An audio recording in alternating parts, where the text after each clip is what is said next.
I'm honored today to be joined by Pastor Mark Biltz, who is the founder of El Shaddai Ministries in Washington State. He is a well-known and popular commentator on the Feast of the Lord. He is also well-known for his discovery of the blood moon tetrads that shook the church community and changed our understanding of end-time prophecy. Mark has authored several best-selling books, including the one we're going to be talking today, which is Blood Moons, Decoding the Imminent Heavenly Signs. And Pastor, thank you for joining me here today. Well, thank you so much. I love being on your program with you. Well, we did a great show last week, and we were talking about the Antichrist, Decoding the Antichrist, one of your books, one of your excellent books. Now, you, as far as anyone that I've ever talked to, you're responsible for discovering the blood moon tetrads. And, you know, the book of Joel talks about blood moons. Jesus said there'd be signs in the sun, moon, and stars and all of that. But your book here, Blood Moons, Decoding the Imminent Heavenly Signs, how on earth did you find out about the blood moon tetrads? It was a miracle. It really was. I love astronomy. And so I was looking at the eclipses, and I had been praying, and it happened, it hit me about 4 in the morning when I was in my prayer closet. I used to love to get up and pray around 4 and 5 in the morning, and I've been doing it for a long time. And I also teach on the Feast of the Lord. And so all of a sudden it hit me, I need to go to NASA's website to look at when these eclipses are occurring on the biblical calendar. Because in Genesis 1:14, many people misunderstand that verse, which is so significant. When we think of why did God create the sun and the moon, we think it was for light. But the Bible says the number one reason, go and look in Genesis 1:14, he created the sun and the moon for signs. And then it says for seasons. Well, the problem is English. When we read the word season, we think of winter, spring, summer, or fall. But that Hebrew word doesn't mean that. As a matter of fact, in Leviticus 23, when it talks about the feast of the Lord, that word feast, what do we think of when we think of feast? We think of food. Well, it's the same Hebrew word. So how can that Hebrew word, the same one, be translated as food here and winter in Genesis? It doesn't mean either one. It literally means an appointed time.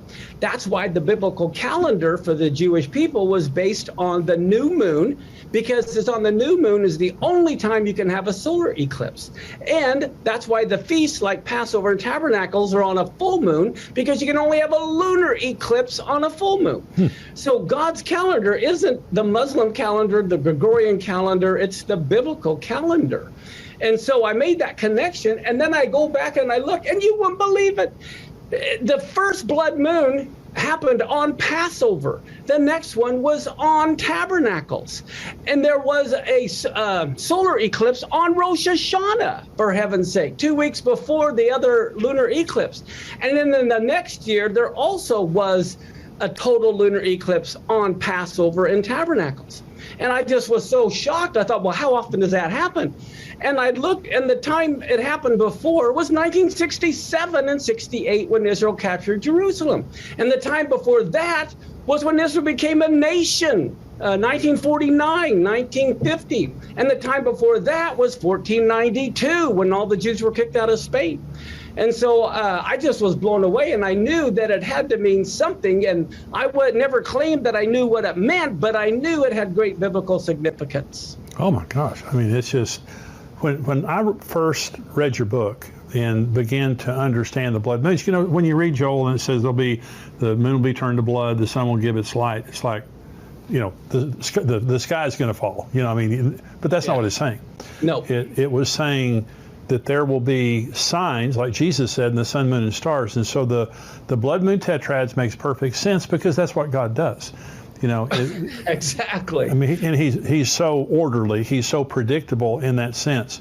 So I want you to talk about the seasons, because you were talking about the feast.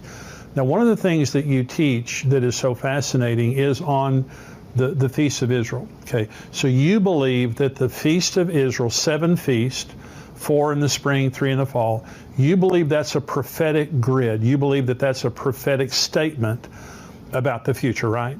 You are exactly right. In Revelation, it talks about those written in the book of the Lamb who's been slain from the foundation of the world, not 2,000 years ago. That means the slaying of the Passover lamb was from the very beginning, from the foundation of the world. As a matter of fact, what I believe the Father said is, look, I'm going to send my son to die. I'm going to determine what day he's going to die. I'm going to determine what time he's going to die. As a matter of fact, I'm going to determine what songs will be sung at his funeral. Wow. This is why 1,000 years before Jesus came, King David wrote the funeral hymns that would be sung on the day Yeshua died, because every Passover they sing the Psalms, the Hallel. As a matter of fact, many of your listeners know that they sang a hymn and went over to the Mount of Olives out on that night. I can tell you the words to the song they sang, because they sang Psalm 118 as the last hymn at every Passover Seder. So the very words that they sang before he was betrayed and crucified has the verse, this is the stone the builders have rejected. It's become the headstone of the corner. Oh my gosh. So you have Passover. Oh, yeah, yeah. And then you have unleavened bread. Right. Okay. Which was the burial. Right. And then you have first fruits. Right, exactly, the resurrection. All of those have been fulfilled. On the day. On the day. On the very day. And then you have the Pentecost, which happened 50 days. Oh. Yeah. So yeah, that's the Jewish. And so now those have been fulfilled, but now we have 3 that haven't been fulfilled. And so talk about the blood moons, talk about the significance of the next feast, because we were talking about the last program. This next Rosh Hashanah, the Feast of Trumpets, could be very significant. Talk about that. Oh, very significant. Now, if your listeners believe the Lord is the same yesterday, today, and forever, not just in their head, but in their heart, they know he's the same yesterday, today, and forever. If he fulfilled the spring feast to the day of his first coming, he'll fulfill the fall feast to the day of his second coming, which is why we need to know when they occur on our calendar. And just like you can't have Pentecost until he rose from the dead, he's not going to rise from the dead until he's buried, and they're not going to bury him until he died. They're going to be fulfilled in order. So the next feast to be fulfilled is the Feast of Trumpets. Well, do we hear anything about trumpets in Revelation? Of course we do. And so the next feast, Yom Kippur, is Israel's National Day of Atonement, the very day when their blinders will be removed. They'll realize Yeshua is the Messiah. And then the next feast is the Feast of Tabernacles, where God tabernacles among men for the 1,000-year reign. Now, the Feast of Trumpets, which is the very next one to be fulfilled, okay, it's also known as Yom Teruah, or the Day of the Awakening Blast. That's right. There's all kinds of scriptures that prove the resurrection of the dead, the rapture, if you want to call it that, will happen on Rosh Hashanah. I mean, some year, we don't know the year. Some year, I don't set dates. I don't know what year. See, I have no idea. But I know what will happen on Rosh Hashanah some year. Well, I totally agree with that. And see, and the thing is, for years I heard that Jesus could come at any time. Well, he couldn't die at any time. Exactly. See, exactly. He had to die on Passover. Right. And so to say that the rapture could happen any year.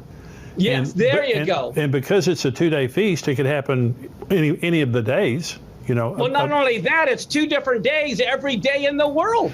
Yeah. We have 24 time zones. How can anyone know the day or the hour when there's at any one time there's 24 different hours? Well, that's what Jesus said in Luke 17. In that day, there'll be 2 men or in that night, 2 men be one bed, 2 people in one bed, one taking one left.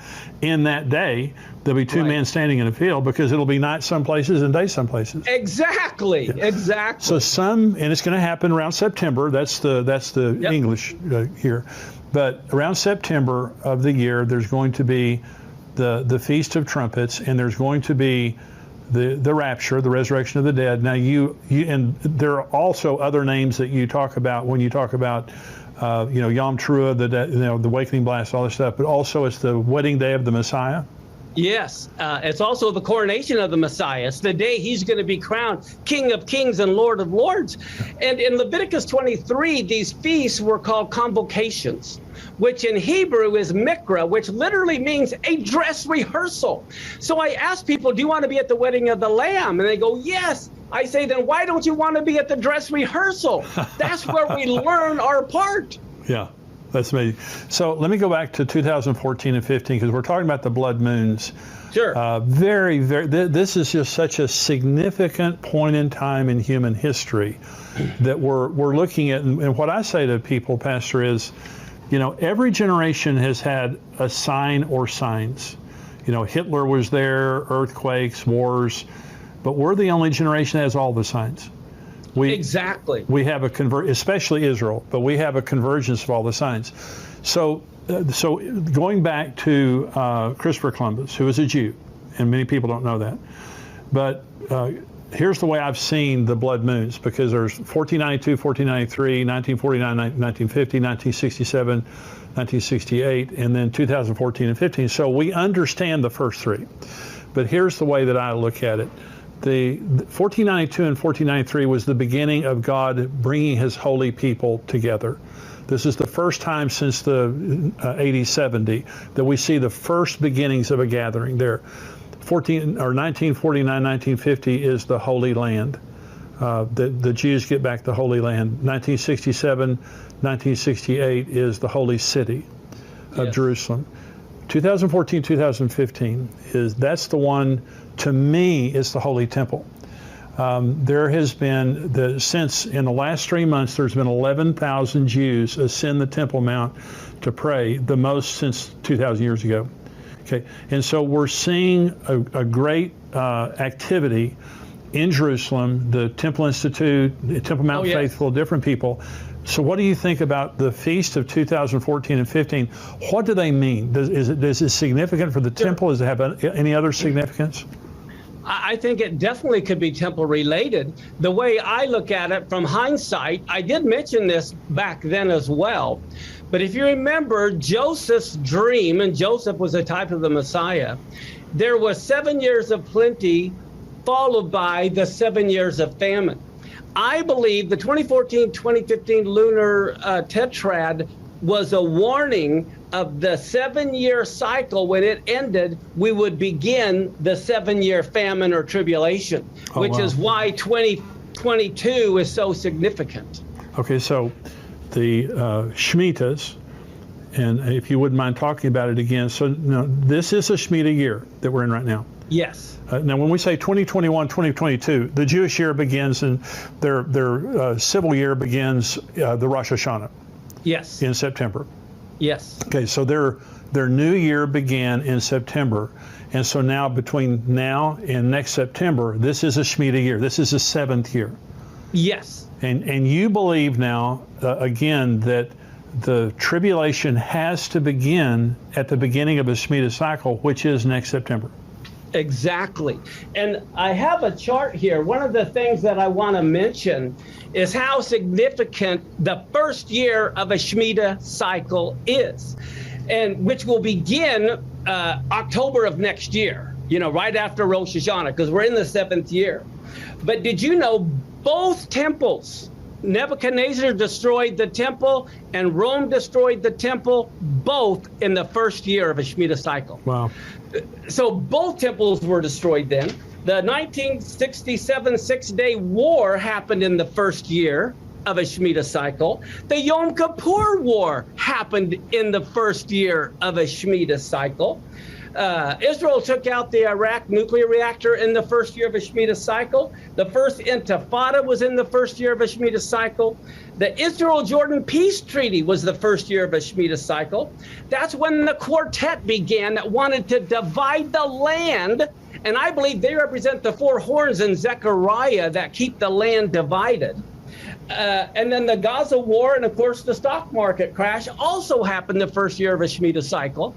And then we have the 2014-2015 blood moons, which was the end of a Shemitah cycle going into the beginning of a Shemitah cycle. And one other point I want to make, you could only blow the shofar on the year of in the year of Jubilee. Now you got to remember, there's 49 years or 7 cycles. The year of Jubilee is always the first year of the next Shemitah cycle. Right. Well, 1973 Yom Kippur War, Yom Kippur is the day they blow the shofar announcing the year of Jubilee on Yom Kippur. And then we have the Yom Kippur War. Well, I believe that was probably a Jubilee year, which means next year also is a Jubilee year. Oh my gosh. So you believe if the tribulation does not begin next year, it has to wait till the next Shemitah cycle? Exactly. It has to begin because Daniel's Jewish. Sure. Okay. Well, too often Christians see the 7-year time period, they know, but it's not any random year. It can't start today. It can't start, on any Rosh Hashanah. It has to begin the first year of a Shemitah cycle. So the next year being the beginning of a Shemitah cycle and Jubilee. Exactly. I mean, that's huge. just huge. This is huge. Yeah. And so, when you talk about the Shemitah year, you're going by the Jewish calendar. Of course. And yes. The way we know it's a Shemitah year is the Hebrew years divisible by 7. It's really simple. Yeah. And I heard you say that one time, and it embarrassed me. It was so simple. I was like, why didn't I think of that? But so next year is a huge year, and that's what you're saying. Yeah. I tell you what, all your listeners need to get ready. Well, I have a very special announcement, and that is I've been telling you for a while that we have a new book coming out that's called Where Are the Missing People? And it's a book that you leave behind for people who are left behind after the rapture. This is something that would tell them what just happened. It explains the rapture to them. It leads them to the Lord. It tells them how to be baptized, how to read the Word of God, how to navigate the end times, the things that are happening in the world during the tribulation, the things that are going to happen. It literally is just a survival guide for people who have been left behind and are living during the tribulation. I know you have family members and friends and just people maybe that you don't know, but they're going to be going through your stuff. If you're a Christian and you have been raptured, they're going to be in your home, they're going to be in your office, they're going to be in your car. And we want to give you the opportunity to have this book that you can have laying around that says, where are the missing people? That's where the number one question that's going to be on people's minds after the rapture is, where are the missing people? Where all those people go? So this is a book that you can prominently display, and it's an attractive book that you can prominently display in your home, in your office, in your bedroom, in your car, wherever you want to put it, to where people would be able to find it after the rapture and during the tribulation to lead them to the Lord and give them instruction on how to navigate those unbelievably difficult days. Now, if you're a subscriber to endtimes.com, we're going to give you a free ebook. Okay, you don't have to pay anything for it. We'll give you a free ebook, Where Are the Missing People? If you'd like a physical copy of the book, it's missingpeoplebook.com, and you can order a copy or copies there. If you're not a subscriber, you can go to missingpeoplebook.com, get a copy, get 3, get 8, and lay them around your house, your apartment, wherever you want to put them, and just to make sure that you have those represented where people will be after the rapture. And so this is something we're very excited about because, honestly, it's just if we leave and don't leave a message behind for those people who are left behind, it's just, it's not right, because we know that there's going to be billions of people left behind after the rapture. So for every believer who is thinking about people who are left behind, this is a great opportunity. If you're a subscriber, free ebook. You can get the physical copies, missingpeoplebook.com. If you're not a subscriber, you can buy as many of the copies as you want, missingpeoplebook.com. But we're very excited. This book is just about to come out. You can pre-order it right now. Missingpeoplebook.com is